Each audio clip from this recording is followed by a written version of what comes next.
نحمده ونصلي ونسلم على رسوله الكريم فأما بعد اعوذ باللہ السمیع العلیم من الشیطان الرجیم بسم اللہ الرحمن الرحیم۔ پروگرام الرحیق المختوم کی 16ویں قسط کے ساتھ میں ہوں محمد عمر خان۔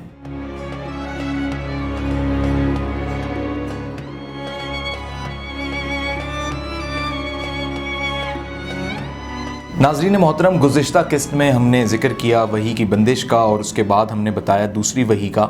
جو کہ حضور اکرم صلی اللہ علیہ وآلہ وسلم کو اللہ رب العزت نے ایک واضح مشن دیا، اور سورہ مدثر کی وہ 5 آیات، ابتدائی 5 آیات، جس میں اللہ نے بتایا کہ اب آپ صلی اللہ علیہ وآلہ وسلم نے جو مہم شروع کرنی ہے، جو تحریک کا آغاز آپ کرنے جا رہے ہیں، اس میں آپ نے اللہ کے دین کی دعوت لوگوں کو دینی ہے اور لوگوں کو دین اسلام کی جانب لانا ہے۔ گویا کہ آپ نے اللہ کا پیغام حق لوگوں تک پہنچانا ہے۔ اب صورتحال یہ ہوتی ہے کہ جب بھی کوئی انسان کسی بھی کام کا آغاز کرتا ہے تو سب سے پہلے وہ اپنے گھر سے اور اپنے اہل و عیال سے، اپنے قریبی لوگوں سے، اپنے دوست احباب سے اس کام کا آغاز کرتا ہے، چاہے وہ کوئی کاروبار ہی کیوں نہ ہو۔ گویا کہ حضور اکرم صلی اللہ علیہ وآلہ وسلم جب اس پوری مہم کا آغاز کرنے جا رہے ہیں، اور ایک ایسی تحریک کا کہ آپ تھوڑی دیر کے لیے سوچئے کہ ایک ایسا دور چل رہا ہے کہ جب بت پرستی عروج پر ہے، اور بت پرستی بھی ایسی کہ ہر قبیلے کے اپنے اپنے بت ہیں، اور ہزاروں سالوں سے وہ ان بتوں کی عبادتوں میں، ان کی تعظیم میں لگے ہوئے ہیں، اور کچھ نے اپنے گھروں میں یہ بت رکھے ہوئے ہیں۔ یعنی ان کے عقائد اس حد تک مضبوط ہیں اپنے بتوں پہ کہ نسل در نسل انہیں یہ چیزیں ملتی آ رہی ہیں، اور اپنے آباء و اجداد سے انہیں یہ چیزیں ملتی آ رہی ہیں، جس کی ان کے پاس مثالیں موجود ہیں۔ یعنی یہ وہ وقت ہے کہ آپ اگر کسی کو اس کے ٹریک سے ہٹائیں، اس کے عقیدے سے ہٹا رہے ہوں، آپ کہہ رہے ہو یہ جو تم بت پرستی کر رہے ہو یہ غلط ہے، یہ ناحق ہے، تو یہ ایک بڑا مشکل ہے۔ کہنا آسان ہے، اس پر لوگوں کو راغب کروانا، قائل کروانا انتہائی کٹھن مرحلہ ہے، کیونکہ اس کی جو ریئلٹی ہے، اس کی جو حقیقت ہے وہ یہ ہے کہ آباء و اجداد سے یہ چیز چلتی آ رہی ہے، اور انسان کی پیدائش کے بعد وہ ساری چیزیں اپنے بڑوں سے ہی تو سیکھتا ہے۔ تو گویا کہ یہ ایک بڑا مشکل مرحلہ ہے، اس کو کوئی آسان نہ سمجھے کہ حضور اکرم صلی اللہ علیہ وآلہ وسلم پہ وحی آئی، انہیں اللہ کا پیغام ملا اور وہ پھر پیغام پہنچانے نکل پڑے۔ اگر کوئی اور انسان ہوتا تو شاید وہ خودکشی کر چکا ہوتا، لیکن حضور اکرم صلی اللہ علیہ وآلہ وسلم کا اپنے اللہ پر یہ اس حد تک ایمان ہے کہ جو اللہ نے فرمایا سورہ مدثر کے اندر کہ اس میں قربانیاں بھی آئیں گی، تو آپ صلی اللہ علیہ وآلہ وسلم نے کسی چیز سے دریغ نہیں کیا۔ یعنی کٹھن سے کٹھن حالات بھی آئیں گے، اور اللہ نے یہ بھی فرمایا کہ جو آپ کی کوشش ہے یہ ایک ایسی کوشش ہونی چاہیے کہ جس میں نتائج کی پرواہ نہیں ہونی چاہیے، بس یہ ایک جہد مسلسل ہے کہ ہر ایک قدم کے بعد دوسرا قدم اسی مقصد، اسی منصوبے، اسی مشن کے لیے ہے۔ آپ صلی اللہ علیہ وآلہ وسلم نے جو حکمت اس میں اپنائی ہے، یہ کہہ لیجئے جو اس وقت کے طور طریق آپ صلی اللہ علیہ وآلہ وسلم کو سمجھ میں آئے، وہ یہ تھے کہ آپ نے تبلیغ کا کام خفیہ طور پہ شروع کیا۔ تو اس قسط میں ہم آپ کو خفیہ دعوت کے 3 سال جو ہیں وہ بتائیں گے کہ جب اعلان نبوت ہونے جا رہا ہے، اور ابھی یہ علل اعلان بات نہیں ہوئی، علل اعلان تو جب ہوگی یہ بات جب آپ کوہ صفا پہ کھڑے ہو کے بتائیں گے کہ لا الہ الا اللہ محمد الرسول اللہ۔ تو ابھی یہ اعلان نبوت اس طرح ہے کہ آپ اپنے قریبی لوگوں کو بتانا شروع کر رہے ہیں، اور 3 سال کا عرصہ اس میں لگ رہا ہے۔ سب سے پہلے آپ نے اپنی زوجہ کو بتایا، تو حضرت بی بی خدیجۃ الکبریٰ رضی اللہ تعالی عنہا، یوں تو وہ آپ پہ پہلے ہی ایمان لا چکی تھیں، اور یہ اس وقت کی باتیں جب دوسری وحی نہیں آئی تھی، لیکن دوسری وحی کے بعد جب آپ نے ایک مکمل پیغام دیا کہ آپ اسلام کی جانب آئیں، اسلام کو قبول کریں، تو آپ رضی اللہ تعالیٰ عنہ نے کلمہ پڑھا۔ پھر آپ کے جو قریبی اور دیگر افراد تھے، اس میں آپ صلی اللہ علیہ وآلہ وسلم نے ایک غلام کو آزاد کیا تھا، حضرت زید بن حارثہ، وہ بھی پھر صحابہ کرام میں شامل ہو گئے، انہوں نے بھی اسلام کو قبول فرمایا۔ آپ کے چچا زاد بھائی اور مولا کائنات حضرت علی ابن طالب رضی اللہ تعالی عنہ نے بھی، کیونکہ آپ صلی اللہ علیہ وآلہ وسلم کے ساتھ ہی حضرت علی رہا کرتے تھے، تو آپ صلی اللہ علیہ وآلہ وسلم نے جب انہیں بتایا تو آپ رضی اللہ تعالیٰ عنہ یعنی حضرت علی کی عمر مبارک 7 برس تھی، اور 7 برس کی عمر میں حضرت علی نے کلمہ حق پڑھا اور آپ ایمان لے آئے۔ پھر آپ کے سب سے اچھے اور قریبی دوست حضرت ابو بکر صدیق رضی اللہ تعالیٰ عنہ، جو آپ کے غار یار بھی ہیں، تو جب انہیں اس بات کا علم ہوا تو وہ بھی آپ صلی اللہ علیہ وسلم پر ایمان لائے، کلمہ حق پڑھا، سب نے لا الہ الا اللہ محمد رسول اللہ پڑھ کے اللہ کی توحید کا اعلان کیا، اللہ کی وحدت کا اعلان کیا، اللہ کی کبریائی کا اعلان کیا۔ اور شروع میں جو لوگ اسلام قبول کرتے رہے اس میں حضرت بلال حبشی رضی اللہ تعالیٰ عنہ بھی شامل ہیں۔ میں حضرت بلال حبشی کا آپ کو یہاں پہ ایک واقعہ بھی بتاؤں گا، لیکن میں ابھی کچھ اور صحابہ کے نام آپ کے سامنے رکھوں، جس میں حضرت ابو عبیدہ عامر بن جرح، حضرت ابو سلمہ عبد الاسد، اور حضرت ارقم بن ابی الارقم، حضرت عثمان بن مزعون، اور ان کے دونوں بھائی حضرت قدامہ، حضرت عبداللہ، حضرت عبیدہ بن حارث، اور اسی طریقے سے حضرت سعید بن زید اور ان کی بیوی، یعنی حضرت سعید بن زید اور ان کی جو بیوی ہیں حضرت فاطمہ بنت خطاب۔ یہ دو اہم نام بھی ہیں، ان کے حوالے سے بھی ایک بڑا اہم واقعہ ہے، کیونکہ حضرت فاطمہ بنت خطاب حضرت عمر بن خطاب یعنی حضرت عمر فاروق رضی اللہ تعالیٰ عنہ کی بہن ہیں، اور حضرت سعید بن زید جو ہیں آپ رضی اللہ تعالیٰ عنہ یعنی حضرت عمر فاروق کے بہنوئی ہیں۔ تو آپ کے بہن اور بہنوئی پہلے ہی ایمان لا چکے ہیں، اور ابھی حضرت عمر فاروق رضی اللہ تعالیٰ عنہ ایمان نہیں لائے۔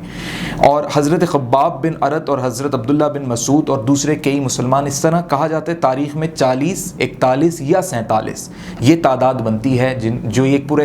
ٹیم بن جاتی ہے، ایک دستہ بن جاتا ہے۔ اور اس میں سب سے اچھی خوبی یہ ہوئی ہے کہ یہ جتنے 40، 47 یا جتنے بھی افراد یہ ایمان لائے ہیں، ان سب کا تعلق مختلف قبائل سے ہے، یعنی کسی کا قریش سے ہے تو کسی کا ابن قعب کے قبیلے سے تعلق ہے، کسی کا کسی دوسرے قبیلے سے تعلق ہے، سب کی شاخیں کہیں نہ کہیں ملتی ہیں۔ تو یہ ایک بڑا اچھا اور بڑا ایک حکمت اور دانائی والا کام ہوا کہ جو ابتدائی ٹیم، جسے ہم عام زبان میں آج کی اگر کوئی آرگنائزیشن فارم ہو رہی ہو، اسٹیبلش ہو رہی ہو، تو کوئی تنظیم بن رہی ہو، تو اس میں جو ایگزیکٹو کونسل بنتی ہے، اس ایگزیکٹو کونسل میں ایسے ہی لوگوں کو شامل کیا جاتا ہے جن کے اپنے اثر و رسوخ، اپنے وسائل، اپنی ان کی جو شاخیں ہیں وہ دور تک ہوں۔ تو یہ ایک بڑی قدرتی طور پہ جو لوگ ایمان لاتے گئے اور جو آپ صلی اللہ علیہ وسلم کے قریبی افراد میں شامل تھے، اس میں کچھ لوگ کہتے ہیں 40 ہے، کچھ کہتے ہیں 41 تعداد ہے، کچھ نے کہا 47 ہے۔ تو جتنی بھی یہ تعداد تھی، یہ مختلف قبائل اور شاخوں میں اپنے تعلقات رکھتے تھے، ان سے ان کا رابطہ تھا۔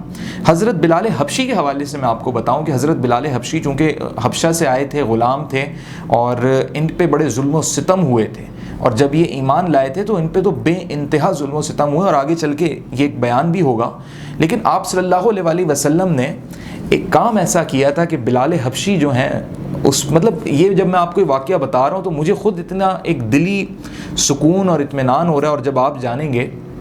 کہ آپ صلی اللہ علیہ وسلم جسے اللہ رب العزت نے فرمایا کہ وَمَا أَرْسَلْنَاكَ إِلَّا رَحْمَةً لِّلْعَالَمِينَ، کہ آپ کو تو ہم نے تمام جہانوں کے لیے رحمت بنا کے بھیجا۔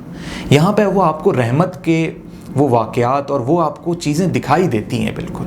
کہ آپ صلی اللہ علیہ وسلم مکہ کی گلیوں سے رات کو گزرتے ہیں اور ایک شخص کے رونے کی آواز آتی ہے، زاروں قطار پھوٹ پھوٹ کے وہ شخص رو رہا ہے، تو آپ صلی اللہ علیہ وسلم اس رونے کی آواز کو سنتے سنتے اس گھر تک پہنچ جاتے ہیں۔ اس کا دروازہ کھلا ہوتا ہے، ایک صحن میں ایک سیاہ فام غلام، حبشہ کا یہ غلام بیٹھا ہوا زاروں قطار رو رہا ہے، اور آپ صلی اللہ علیہ وسلم اس کی داد رسی کے لیے اس کے پاس پہنچتے ہیں، اس غلام کے کاندھے پہ ہاتھ رکھتے ہیں، اسے تسلی دیتے ہیں، اس سے پوچھتے ہیں، اس کی داد رسی کرتے ہیں کہ اے اللہ کے بندے تم کیوں رو رہے ہو، کیا نام ہے تمہارا؟ وہ غلام بتاتا ہے میرا نام بلال ہے، اور مجھ پر میرا مالک اتنے ظلم و ستم کرتا ہے کہ دن بھر تپتے صحرا میں، تپتی دھوپ میں وہ مجھ سے محنت مزدوری کا کام لیتا ہے، اور مجھ سے وہ کنووں سے پانی نکلواتا ہے، مجھے وہ پانی بھی نہیں پینے دیتا، اور پھر جب شام ہونے کا وقت آ رہا ہوتا ہے تو مجھ سے وہ جانور چرواتا ہے، اور پھر مجھ سے وہ وزنی کام کرواتا ہے، پھر جب رات کا وقت آتا ہے تو وہ جس وقت ساری دنیا آرام کرتی ہے تو اس وقت وہ مجھے اس چکی پہ بٹھا دیتا ہے کہ یہ رات بھر میں آٹا پیسوں، یعنی میں چکی پہ بیٹھ کے اس گندم کو پیستا رہوں۔ تو وہ جو کیفیت تھی حضرت بلال حبشی رضی اللہ تعالیٰ عنہ کی،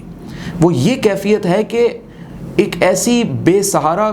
کیفیت میں کہ جب کوئی سننے والا نہیں ہے، کوئی داد رسی کرنے والا نہیں ہے، جب بس اوپر خدا ہے اور نیچے بلال ہے، تو یہاں پہ حضور اکرم صلی اللہ علیہ وسلم موجود ہیں حضرت بلال کے ساتھ، اور حضرت بلال کو وہ تسلی دے رہے ہیں۔ حضرت بلال رو رو کے کہہ رہے ہیں کہ میں بھی تو انسان ہوں، میں بھی تو ہڈی اور گوشت سے بنا ہوا انسان ہوں، میرے جسم میں بھی تو درد ہوتا ہے، میرے ہاتھوں میں چھالے پڑ چکے ہیں،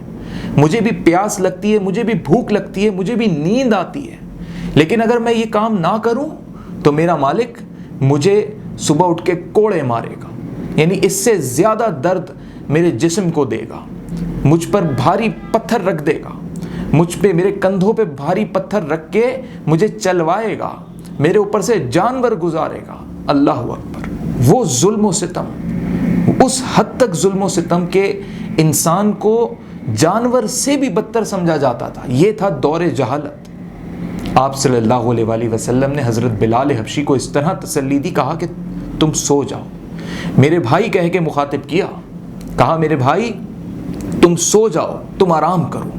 تم فکر نہیں کرو اس کی۔ اور جب حضرت بلال حبشی نیند کی کیفیت میں ہیں، بوجھل آنکھیں ہوئی ہوئی ہیں، رو رہے تھے، تو آپ رضی اللہ تعالیٰ عنہ نے یعنی حضرت بلال حبشی نے اس رات آرام کیا، اور آپ صلی اللہ علیہ وآلہ وسلم نے یعنی رحمت للعالمین جن کے لیے کائنات بنی، جن کے لیے تمام جہان بنے،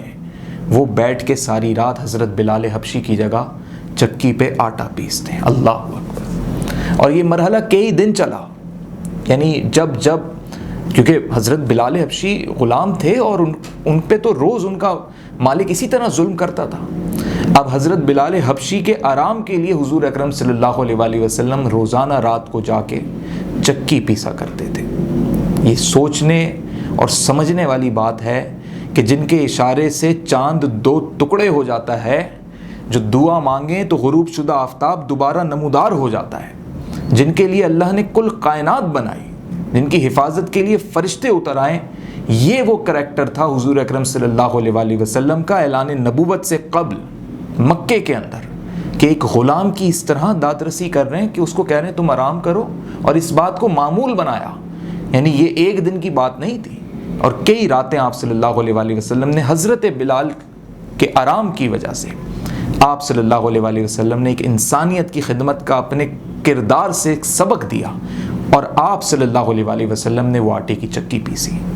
تو یہ وہ وجوہات تھیں کہ جو ابتدائی لوگ آپ صلی اللہ علیہ وآلہ وسلم پر ایمان لائے، اس میں حضرت بلال حبشی بھی شامل تھے، جبکہ حضرت بلال حبشی تو ایک عام غلام ہے، اور حضرت بلال حبشی بھی یہ جانتے ہیں کہ جب میں ایمان لاؤں گا تو مجھے کیا کیا چیزیں سامنا کرنے پڑیں گی، اور آگے کی قسطوں میں ہم بتائیں گے کہ کئی اصحاب کرام ایسے ہیں جن پہ ایسے ظلم ہوئے کہ سن کے رونگٹے کھڑے ہو جائیں۔ تو حضرت بلال حبشی بھی ان لوگوں میں شامل ہیں جو ابتدائی طور پر ایمان لائے۔ تو گویا کہ یہ جو خفیہ دعوت کے 3 سال ہیں، تقریباً 3 سال تک آپ صلی اللہ علیہ وآلہ وسلم انفرادی طور پہ دعوت دیتے رہے۔ اس میں آپ نے حضرت بلال حبشی کو بھی یہ دعوت دی تھی اور وہ بھی ایمان لائے، اسی طرح اور بھی جو صحابہ کرام ہیں ان کو یہ دعوت دی، اور یہ دعوت کا سلسلہ بڑھا۔ پھر حضرت ابو بکر صدیق نے بھی اس میں اپنا کردار ادا کیا کہ حضرت ابو بکر صدیق نے دین اسلام قبول کر کے پھر انہوں نے بھی دعوت دینے کا کام شروع کیا۔ حضرت ابو بکر صدیق رضی اللہ تعالیٰ عنہ کے پاس جو وسائل تھے، جو مال و دولت تھی، اس سے غلام بھی انہوں نے آزاد کروانا شروع کیے۔ یعنی اسلام نے ایک مکمل لائے عمل دے دیا انسانیت کے لیے کہ اب آپ نے اللہ کے دین کا پیغام پہنچانا ہے، دعوت دینی ہے، لوگوں کو اللہ کے دین کی جانب لے کر آنا ہے، اور جن لوگوں پہ ظلم و ستم ہو رہے ہیں، جہاں تک آپ کے وسائل ہیں آپ اس میں لگ جائیے، لوگوں کو آزاد کروائیے، انہیں اللہ کے دین پر لے کر آئیے۔ اسی 3 سالوں کے دوران جب یہ خفیہ دعوت کا کام جاری تھا تو نماز کا بھی حکم آ جاتا ہے، اور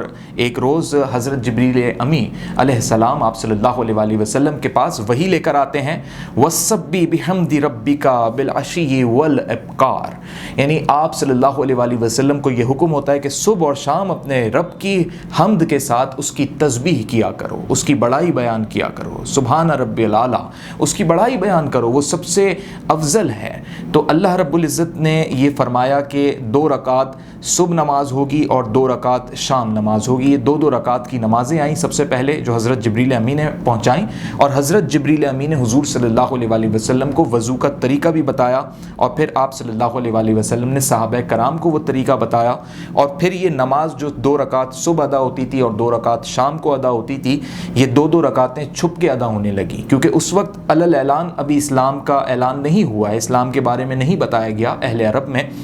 تو جو بھی صحابہ کرام تھے وہ آپ صلی اللہ علیہ وسلم کے ساتھ یا تو ان کے گھر میں چھپ کر نماز ادا کرتے تھے، یا پہاڑی یا شہر سے باہر جا کے کہیں ایک مقام پہ نماز ادا کر لیا کرتے تھے۔ کبھی جماعت کی صورت میں ہوتی تھی یہ نماز، کبھی انفرادی طور پہ ہوتی تھی۔ تو ایک روز چچا ابو طالب نے آپ صلی اللہ علیہ وسلم اور حضرت علی کو نماز پڑھتے ہوئے دیکھا، اور جب یہ نماز مکمل ہوئی تو چچا ابو طالب نے دریافت کیا کہ اے میرے بیٹے، اے محمد صلی اللہ علیہ وسلم اور علی، یہ آپ کیا پڑھ رہے ہیں، کیا کر رہے ہیں؟ تو آپ صلی اللہ علیہ وسلم نے مکمل بات بتائی کہ یہ اللہ کا دین ہے اور ہم اللہ کی عبادت کر رہے ہیں، اور مجھ پہ اس طریقے سے اللہ کی وحی کا نزول ہوا ہے۔ تو یہاں پہ چچا ابو طالب کا آپ کردار دیکھیے گا کہ چچا ابو طالب نے انہیں روکا نہیں، یعنی چچا ابو طالب نے کہا کہ جو تم کر رہے ہو اس پہ تم قائم رہو، اسے کرتے رہو۔ اور یہاں ان کے سگے بیٹے حضرت علی بھی تو موجود ہیں، انہوں نے اپنے بیٹے کو بھی نہیں روکا، یعنی یہ بھی نہیں کہا کہ اے محمد چلو جو تم کر رہے ہو وہ تو تم کرتے رہو، لیکن میرا جو بیٹا ہے اس کو تم نے کہاں لگا دیا۔ یہاں تو چچا ابو طالب نے خوشی سے یہ کہا کہ اے محمد جو آپ کر رہے ہیں وہ آپ کرتے رہیں۔ حضرت علی کو بھی یہ تلقین کی کہ آپ بھی اس پہ ثابت قدم رہیں اور آپ کرتے رہیے، یہ اللہ کی عبادت ہے۔ تو گویا کہ چچا ابو طالب کا یہاں پہ جو کردار ہے، اور آگے چل کے جن قسطوں میں ہم آپ کو بتائیں گے کہ جب یہ 3 سال مکمل ہوتے ہیں خفیہ تبلیغ کے، تو پھر کھلی تبلیغ کا حکم آتا ہے اللہ کی طرف سے، اور اس میں پھر چچا ابو طالب کا جو کردار ہے وہ بہت سپورٹیو ہے۔ یعنی آپ کے چچا ابو طالب نے آپ صلی اللہ علیہ وسلم کو سب سے زیادہ محفوظ رکھنے کے لیے جو کردار ادا کیا قریش کے حملوں سے، اور وہ ایک ڈپلومیٹک رول تھا۔ یعنی لوگ ڈپلومیسی کو اچھا نہیں سمجھتے، لیکن یہاں چچا ابو طالب کا وہ جو ڈپلومیٹک رول ہے، اگر وہ نہیں ہوتا تو آپ صلی اللہ علیہ وسلم کی جو اسٹریٹجیز تھیں وہ اس حد تک کامیاب نہیں ہوتی، اور یہ سب اللہ کی تدبیر ہیں، اللہ کی حکمتیں ہیں کہ اللہ نے کس سے کیا کام لینا ہے۔ تو اس قسط میں ہم نے آپ کو بتایا کہ خفیہ دعوت کے جو 3 سال تھے وہ کس طریقے سے آپ صلی اللہ علیہ وسلم نے گزارے۔ اس میں آپ کے قریبی لوگ، آپ کے دوست احباب، کچھ رشتہ دار، وہ سب اس میں دعوت اسلام میں، دائرہ اسلام میں آ گئے، اور اس کے بعد نماز بھی یہاں پر آ گئی، 2 رکعت صبح 2 رکعت شام کی۔ اور اب جو اگلا مرحلہ ہے، جو اگلی وحی آنے والی ہے، وہ ہے کھلی تبلیغ کی، کہ اب آپ سب کو علی الاعلان کھل کے بتائیے، اللہ کا دین سب تک پہنچائیے۔ تو یہ وہ مرحلہ ہے جو اب یہاں سے چیلنجز، اور یہ ایک خطرناک مرحلہ ہے، لیکن یہاں کیا حکمت ہوگی اور آپ صلی اللہ علیہ وسلم کیسے اس تبلیغ اور دعوت کے کام کو آگے لے کر چلیں گے، یہ بڑا سننے سمجھنے والا کام ہے، اور اس میں کیا کیا آپ کو فارمولے سمجھ میں آئیں گے، کیونکہ یہ ایک ایسی مہم ہے جس میں آپ صلی اللہ علیہ وسلم تنہا ہیں، اور چند لوگ آپ کے قریبی لوگ ابھی آپ سے جڑیں، ابھی آپ کا پورا خانوادہ بھی آپ کے ساتھ نہیں کھڑا ہوا۔ تو اب جب آپ کھلی تبلیغ کے لیے اعلان کرنے جائیں گے، جو حقیقتاً پوری دنیا کے لیے اعلان نبوت ہے، تو اس وقت آپ صلی اللہ علیہ وسلم کن مراحل سے گزریں گے، یہ ہم آپ کو اگلی قسط میں بتائیں گے۔ اس قسط میں، اس بیان میں جانے انجانے میں مجھ سے کوئی غلطی سرزد ہوئی ہو تو میں اللہ کے حضور معافی کا طلبگار ہوں۔ السلام علیکم ورحمۃ اللہ۔